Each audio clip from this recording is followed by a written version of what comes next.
All right. And this one is from Lexi. I find it interesting as someone who both loathes and loves when updates happen continually. I'm primarily a console gamer, then mobile, and lastly a computer gamer. Of the three, I only expect constant updates to my mobile games. So that was from Lexi. So this is, and she pointed us to this PC Gamer article, which is interesting. The pressure to constantly update games is pushing the industry to a breaking point. Ian's enthralled with the topic. I see. So live service games have trained players to expect a constant stream of new content, and only constant work can deliver it. So this points to, this connects to games being a service, crunch, which is a bigger term the past couple of years when it comes to the game industry, and it talks about just how it's changed not just work behavior of game devs, where they're now constantly churning out new content, but also relates to how streaming has changed how games are made, which is interesting. So in the past, going back to, the games didn't have DLC originally, or if you want to call them expansion packs, like the 90s. You'd buy a computer game, then maybe a year later you buy like the Warcraft 2 expansion, you buy the StarCraft expansion. Where you needed the original game, say the original Warcraft 2 cost $40, the add-on was like $20. Right. So it was a new experience based upon the original game engine. But then I guess things changed in, what do you want to say, the early 2000s, mid 2000s, around there? Mid 2000s. Where now games come out and then they already have prep to go, DLC that's scheduled to come out later. But now that's happening more regularly for the major games. Yeah. I think the first game that I remember doing that to a big degree was Street Fighter 4. I always think of that as one of the... Was that the watershed moment? Was that 2010? I think it was like 2008. Maybe 2000. Oh, no, you're right. It was before I moved here. Yeah. But to me, that was always kind of like a big one when it comes to, DLC and updates and planning, because everyone was still like, oh, you pay for a costume? I mean, it was still a weird thing. It was a weird thing. At 2008. July 2008. But now, so back then they would finish a game, finish developing a game, get it out, and that would generally be it, except for maybe like one expansion pack. Now games that are online all the time, unfortunately for the developers, the crunch doesn't really end, especially if there's a crunch in the lead up. You release the game, and then these games live and die by their online presence, not just in terms of who's actually playing in the game, but who's talking about it online and who's doing what with it online. So streamers, for instance, will stream very popular games like a Destiny or a Division, or something like that, and they make that their job. If there isn't constant updates to it, there's nothing new for them to stream, and everything will slowly fall apart. Okay. Yeah, and that's sort of the scary part of this, is that they are, I guess, for obviously what games like Apex Legends, where they paid streamers to play it to get the popularity up. But that's not enough, because from what I saw, like Apex Legends has fallen off because streamers have gone back to Fortnite, other games, especially if you're not getting paid to play anymore.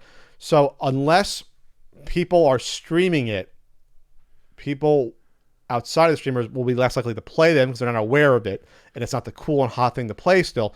So to get the streamers to keep playing it, you need constant new content. Like Fortnite is in season 8 coming out. The game hasn't been out for 2 years, and they have 8 seasons. Yeah, a season to me is supposed to be like what? Well, I guess for them it's I'm thinking of TV seasons, but I guess to them it's every quarter.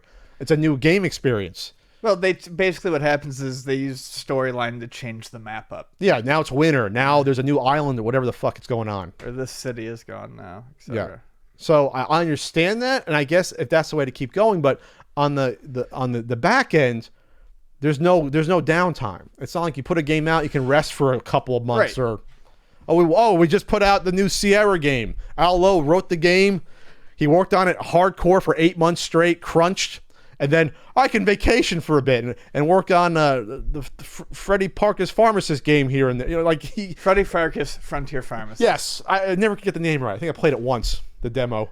Anyway, I don't know why he worked on that one, I think. Anyway, see what I mean, though? It's a different culture now. Well, it's not like, computer games where it's like 3 people make them, or 2 people.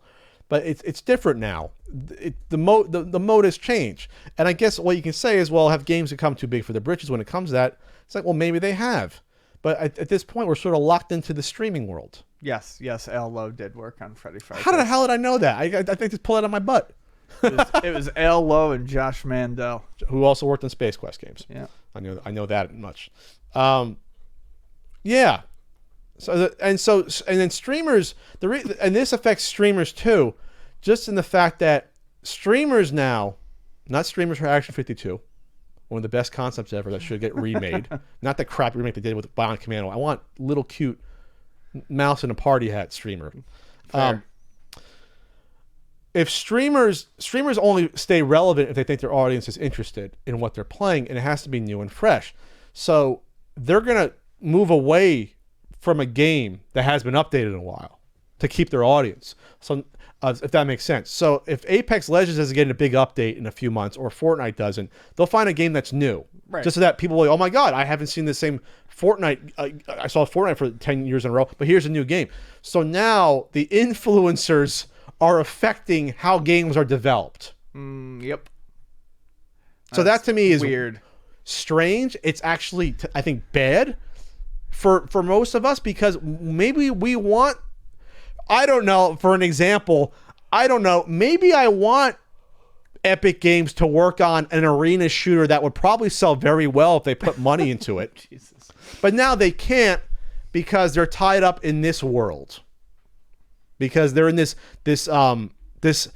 feedback loop of new content, make sure streamers play it more money, to new content, make sure the streamers play it more money. That they're less inclined to take a risk now and put their money and resources to an entirely new product versus keeping on the current one they have and just keep developing for it constantly.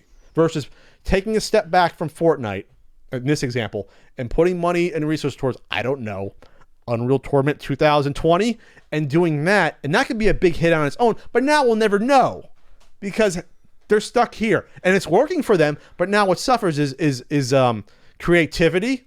These employees suffer because they're constantly crunching, and now we have a smaller range of games to play from these developers. Right. They just keep updating current ones instead of releasing new ones. Thanks to influencers. It's an interesting article. Yeah, it's a good one. It's a good one. I think I expounded upon it a little more than I thought I was going to. Make sure that gets linked up there. I like the articles. Absolutely. I'll link the articles. Absolutely. It's a good one.